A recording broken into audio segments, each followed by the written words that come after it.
Bonjour tout le monde, je me présente, mon nom est Philippe. C'est moi qui va vous présenter l'épisode 4, Action et interaction. Dans l'épisode 3, nous avons vu différents comportements, en anglais on appelle cela les behaviors, ainsi que des façons de les associer pour créer des éléments de niveau avec toutes sortes d'attributs. De plus, ces éléments de niveau nous ont par la suite été très utiles pour faire du level design. Tu devrais avoir construit ton propre niveau dans une scène.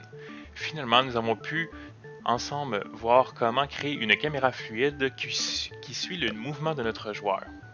Grâce à la feuille d'événements de Construct 3 et au principe de collision, nous avons pu créer des transitions entre les scènes et une boucle de gameplay principale. Dans l'épisode d'aujourd'hui, on va voir des façons de créer d'autres événements. En effet, nous utilisons les événements pour créer des actions et des... Qu'est-ce que l'on veut dire par interaction? Eh bien, nous verrons comment créer d'autres entités, des personnages non-joueurs, alliés et ennemis. Tout d'abord, nous allons créer un personnage amical allié, avec lequel nous pouvons entretenir une conversation.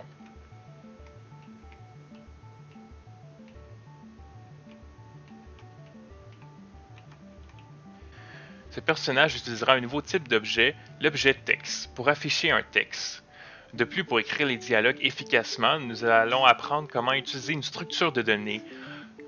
Cette structure de données est appelée array en anglais. Par la suite, nous créons un second personnage non joueur, cette fois avec un comportement hostile, un ennemi. Nous allons nous assurer de pouvoir le combattre d'une façon simple en lui sautant dessus.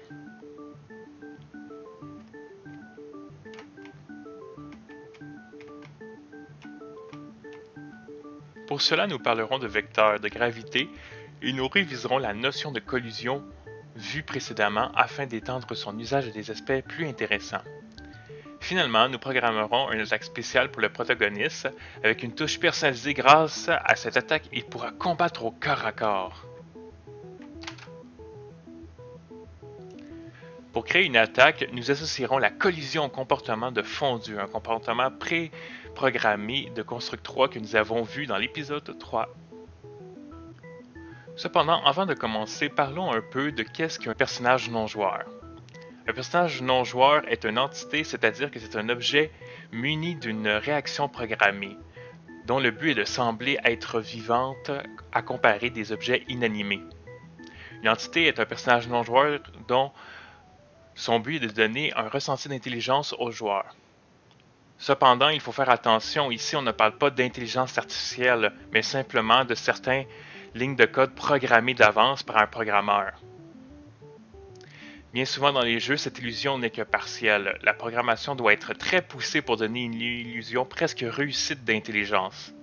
Par exemple, dans les jeux vidéo, on remarque souvent une redondance dans les dialogues. C'est dû au fait que les entités programmées ne proviennent pas réellement d'un personnage qui agit par lui-même. C'est le programmeur qui avait entré dans le jeu auparavant des lignes de code pour donner une illusion d'intelligence. De la même façon, le mouvement d'un personnage non-joueur peut être soudain pris d'allure de redondance lorsqu'il est soumis à une observation plus attentive au joueur. Il est plutôt rare de retrouver des ennemis qui sont capables de trouver par exemple le chemin optimal dans un labyrinthe. Dans Construct 3, un personnage non-joueur peut être créé par n'importe quel autre objet. Il s'agit tout simplement d'un sprite. Tu peux utiliser une image placeholder ou une illustration de ton choix pour le personnage non-joueur.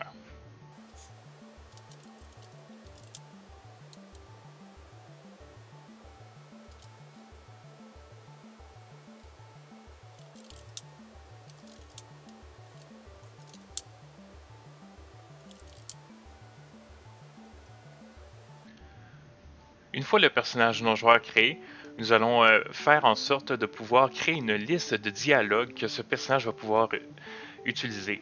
Pour ce faire, nous allons utiliser un nouvel objet que nous n'avons pas vu. On appelle cet objet le tableau ou en anglais un array.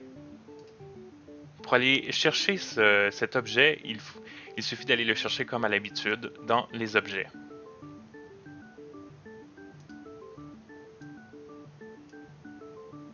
Une fois le tableau écrit, nous pouvons le renommer dialogue. Cet objet, contrairement au sprite, n'est pas un objet visuel. C'est une banque de données qui contient des informations à l'intérieur de celle-ci. Il est possible de mettre plusieurs sortes d'informations, que ce soit des chiffres, des noms ou des phrases que l'on veut utiliser. Pour notre cas, nous allons utiliser cet array pour mettre des phrases à l'intérieur.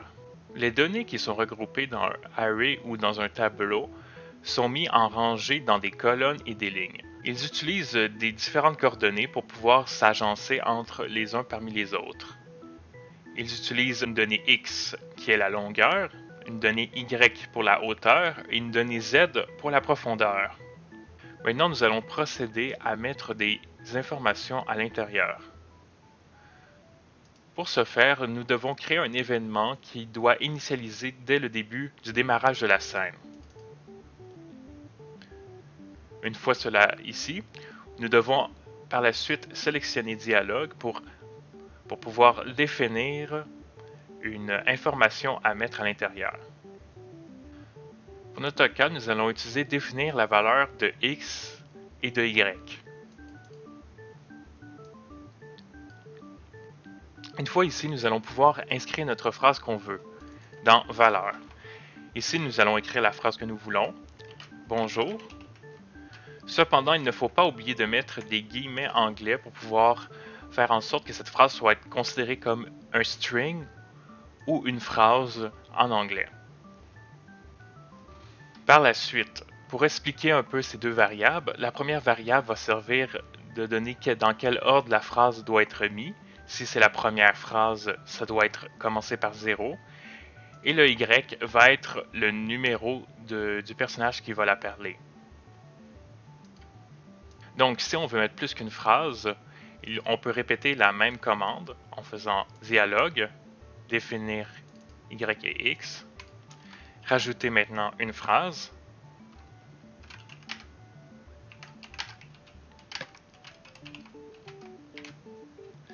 et par la suite ici, comme c'est la deuxième phrase, nous devons mettre 1, car c'est la deuxième donnée qui est à côté de la première. Sinon, si les deux seraient à 0, la première serait effacée par la deuxième. Par la suite, si nous voulons rajouter d'autres phrases pour un autre personnage, nous pouvons faire la même manipulation.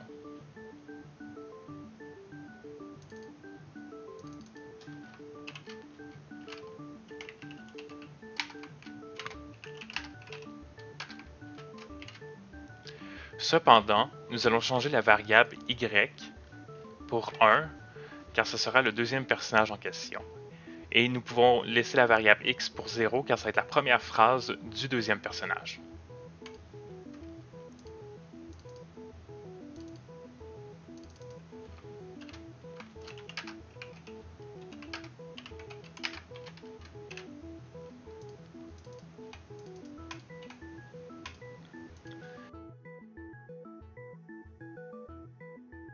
Par la suite, en ayant complété cela, nous avons pu inscrire des dialogues dans notre tableau. Maintenant, la prochaine étape va être de pouvoir utiliser ces dialogues dans le tableau pour les sortir dans notre jeu. Pour ce faire, nous allons découvrir un nouvel objet que nous n'avons pas vu par le passé, c'est l'objet texte.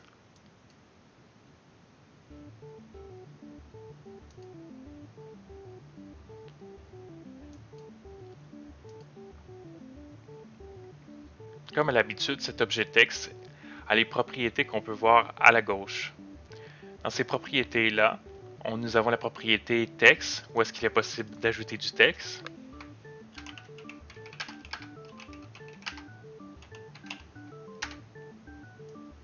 Après, nous avons la possibilité de changer la police utilisée.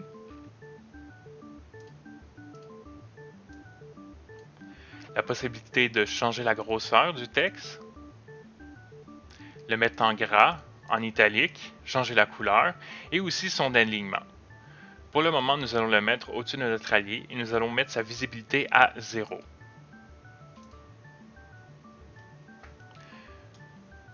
Par la suite, pour pouvoir faire en sorte que notre personnage puisse interagir avec l'allié pour qu'il affiche le texte, nous allons rajouter un nouveau comportement. Nous allons rajouter le comportement ligne de mire. Cette ligne de mire va permettre au joueur de voir les objets qui sont proches de lui, pour pouvoir interagir avec ceux-ci. Nous allons diminuer sa portée pour ne pas qu'ils interagissent avec tous les objets dans la scène. Par la suite, nous allons rajouter deux variables à notre allié. La première variable sera prochaine ligne.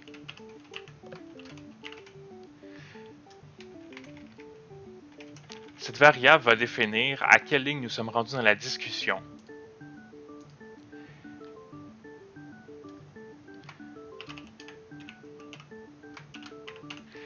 Et la deuxième variable, qui est numéro PNG, sera le chiffre que ce PNG possède. Par la suite, en ayant fait cela, nous pouvons créer un deuxième PNG. Donc, nous pouvons faire copier,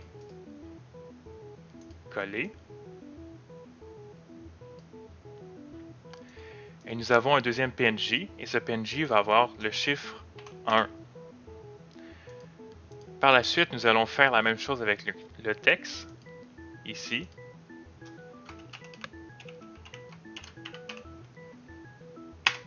Nous allons aussi rajouter le numéro de PNG. Nous allons faire copier, coller. Et voilà, nous avons nos deux textes avec nos deux PNG.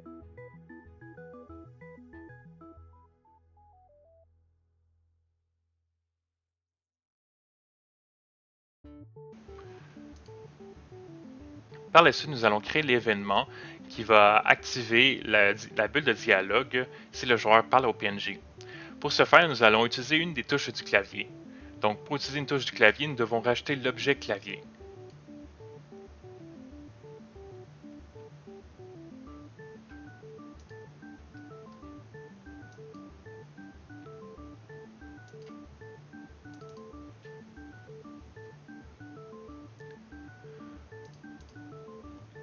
Donc, nous pouvons utiliser la touche que l'on veut. Pour notre exemple, on va utiliser la touche E, mais vous pouvez utiliser n'importe quelle touche que vous voulez. Par la suite, pour que l'événement fonctionne bien, nous allons activer une autre condition qui va être celui de la ligne de mire du joueur. Nous allons utiliser l'événement si la ligne de mire est visée à un objet précis. Et cet objet va être le PNG. Par la suite, une fois cela fait, il va falloir ajouter un autre événement en dessous de ceux-là. Cet événement va vérifier si le texte en question a la même variable que le PNG associé. Donc pour ce faire, nous allons sélectionner le texte. Par la suite, comparer la variable d'instance. Le numéro du PNG est égal à, et là, ici, on va aller chercher le numéro aussi du PNG de l'allié. Pour ce faire, nous allons taper PNG, point, numéro, PNG. Valider. Par la suite, nous allons rajouter l'action qui va changer le texte pour mettre le texte que nous avons pris au préalablement dans notre dialogue. Pour ce faire, nous allons ajouter une nouvelle action.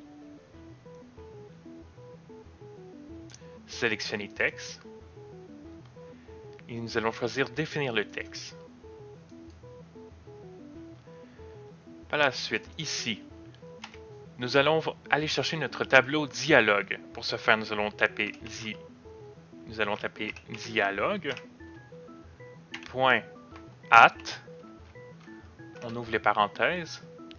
Et par la suite, nous allons mettre les deux variables de notre PNG qui sont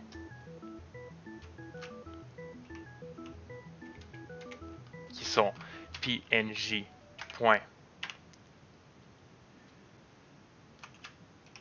Prochaine ligne, virgule, PNG. Point.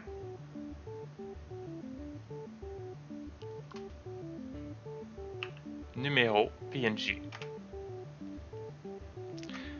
On ferme les parenthèses. Par la suite, on peut valider. Maintenant, nous allons aussi ajouter une autre action qui va être de rendre le texte visible.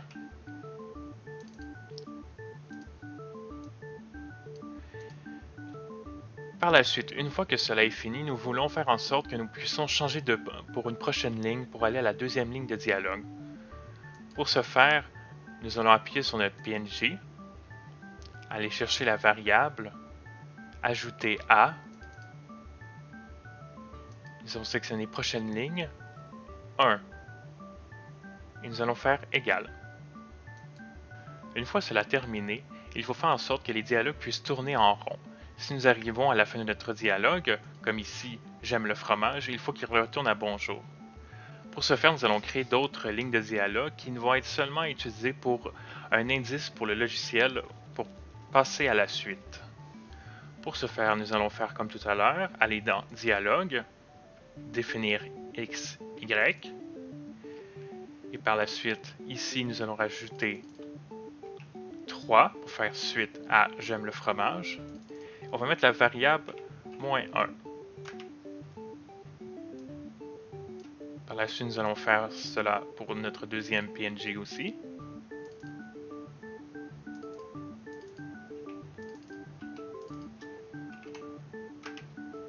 Parfait. Par la suite, nous allons créer un autre sous-événement ici. Et ce que nous allons faire, c'est comparer la variable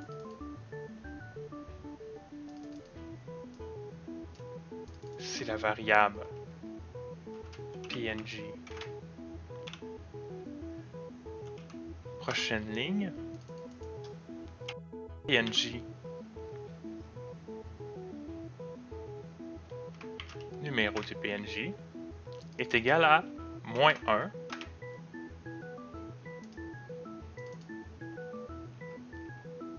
Nous allons définir la variable prochaine ligne à 0, donc elle va revenir au début. Une fois cela terminé, nous pouvons faire un test et voir si notre personnage peut parler avec les deux personnages.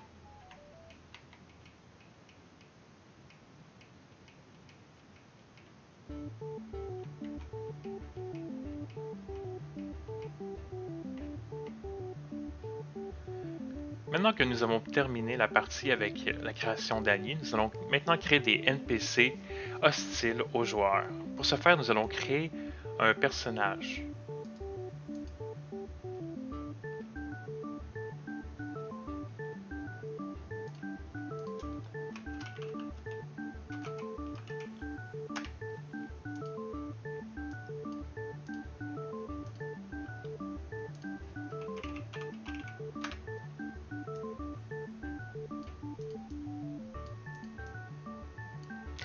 Par la suite, nous allons rajouter deux variables à notre personnage.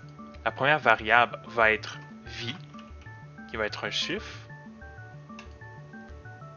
Et la deuxième variable va être un booléen qui va s'appeler cooldown.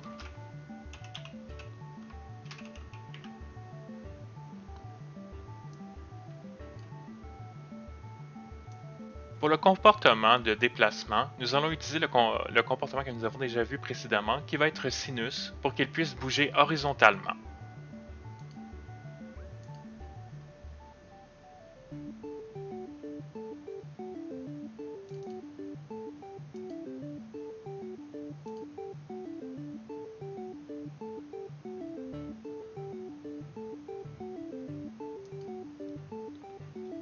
De cette façon, le personnage non-joueur donne l'illusion qu'il se déplace.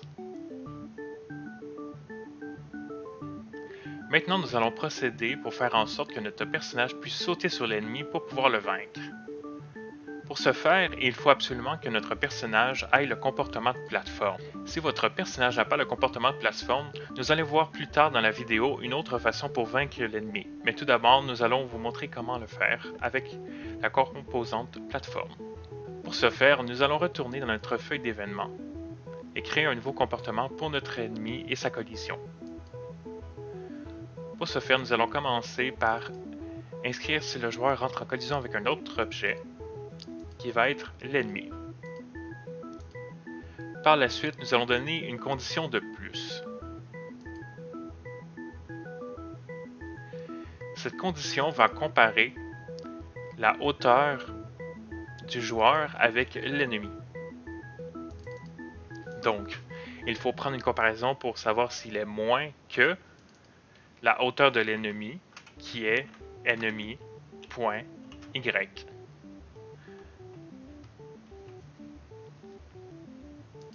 Le point Y définit la hauteur des personnages sur notre plan de jeu. Donc, cela signifie si le joueur est au-dessus de l'ennemi ou non. Une fois que cela est fait, nous allons rajouter une action. Cette action va être affecter le joueur Cette action s'appelle définir le vecteur Y. Le vecteur est une force qui sera attribuée à l'objet qui va pousser l'objet dans une direction. Pour notre cas, nous voulons la pousser vers le haut, donc nous allons sélectionner le vecteur Y. Une fois cela, nous allons inscrire la force du vecteur. Pour notre exemple, nous allons faire moins 500. Par la suite, nous pouvons tester pour voir si la puissance est suffisante pour ce que l'on veut faire. Si vous voulez que la force soit plus puissante, vous pouvez changer le chiffre pour un chiffre plus puissant.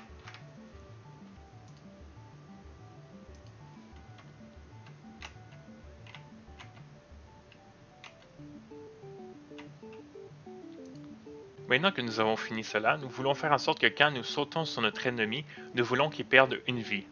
Pour ce faire, nous allons rajouter une action, sélectionner l'ennemi, et nous allons soustraire sa vie de 1. Il ne faut pas oublier de sélectionner le nombre de points de vie que nous voulons que notre ennemi aille.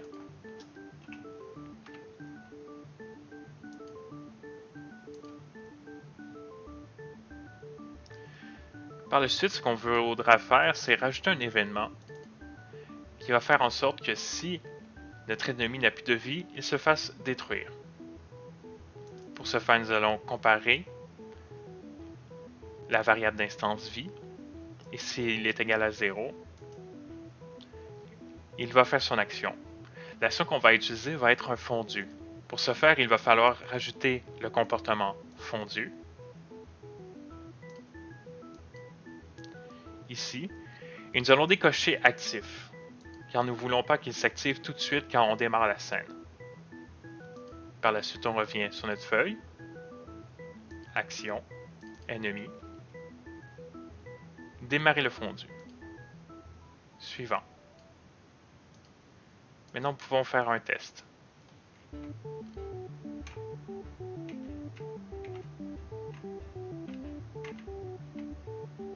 Voilà, notre ennemi est mort.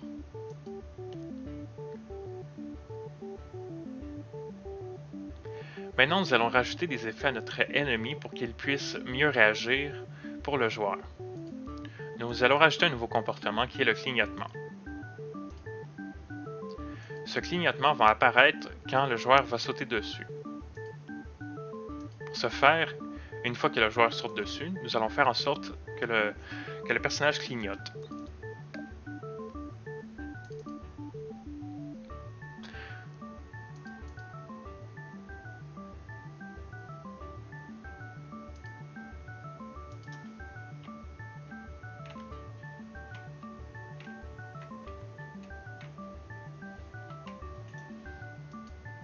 Par la suite, pour empêcher le joueur de constamment donner des dégâts à l'ennemi sans arrêt, nous allons faire en sorte de mettre une variable cooldown pour que le joueur doit attendre quelques secondes avant de pouvoir redonner des dommages à l'ennemi.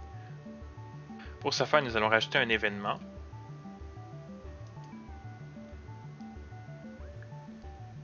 L'ennemi, s'il a terminé de clignoter,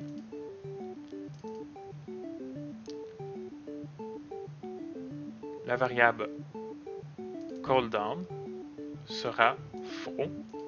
Et si l'ennemi est sauté par-dessus, la variable cooldown sera vraie. Et ici, nous allons rajouter une nouvelle condition qui va empêcher le joueur à pouvoir sauter sur l'ennemi.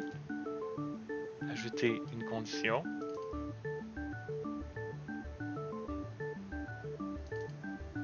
Si la variable cooldown est vraie, par la suite, une fois la condition ici, nous devons inverser la condition pour que s'il n'est pas en cooldown, par la suite, nous pouvons tester.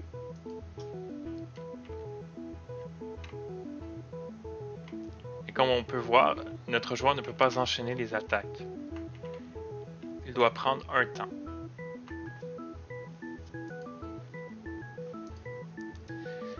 Si ton protagoniste n'utilise pas le comportement plateforme, nous allons te montrer une autre façon pour vaincre l'ennemi. Cette façon va être de créer un objet via une action spéciale. Nous allons commencer par créer un nouveau sprite que nous allons appeler zone de dégâts.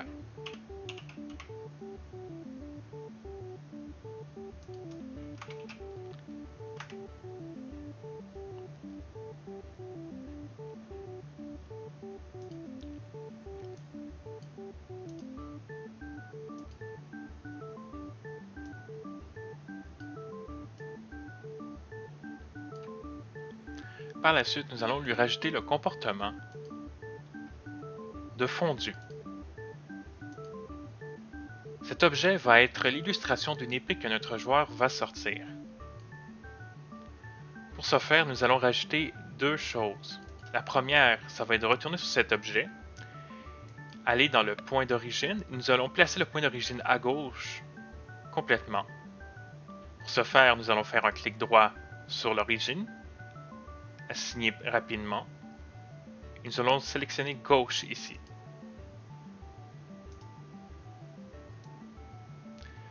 De cette façon, le point d'origine va être complètement à gauche quand il va apparaître.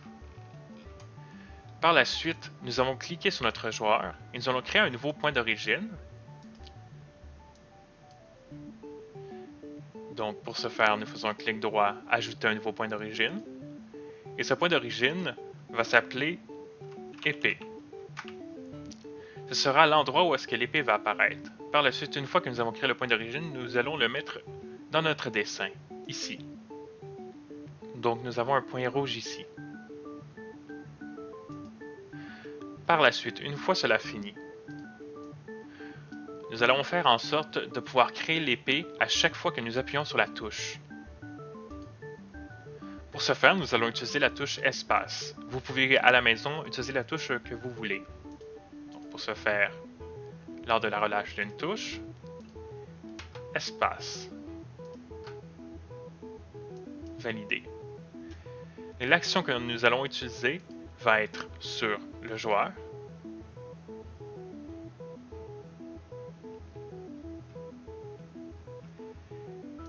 Et il s'appelle faire apparaître un autre objet. Nous allons cliquer sur l'objet que nous voulons faire apparaître, zone de dégâts, et nous disons dans quel point image nous voulons. Nous voulons la 1, car la 0 est le point d'origine. Pour petit rappel, ici sont les numéros, donc nous l'épée est la 1. Donc, nous avons fait en sorte qu'il apparaît à la 1, et si nous faisons un test,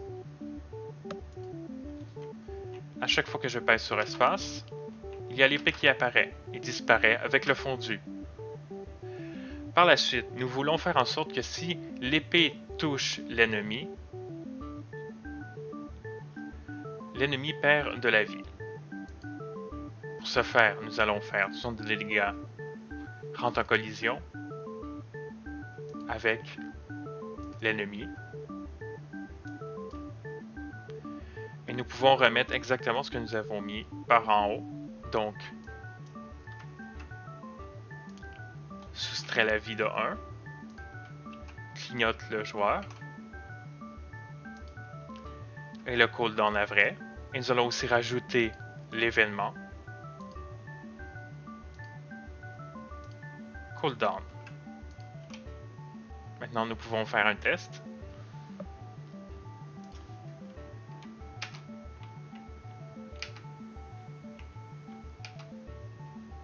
Et voilà, nous avons pu vaincre notre ennemi avec une nouvelle façon. Pour aller plus loin à la maison, tu peux ajouter une animation lorsque le personnage attaque ou saute. Tu peux aussi créer d'autres types d'ennemis et ajouter des PNJ. N'oublie pas de changer leur numéro pour chaque PNJ. Dans le prochain épisode, nous verrons comment créer une interface utilisateur grâce à un calque et à l'objet texte présenté aujourd'hui. Nous verrons aussi comment synchroniser des variables avec des éléments de l'interface comme le score ou encore le timer.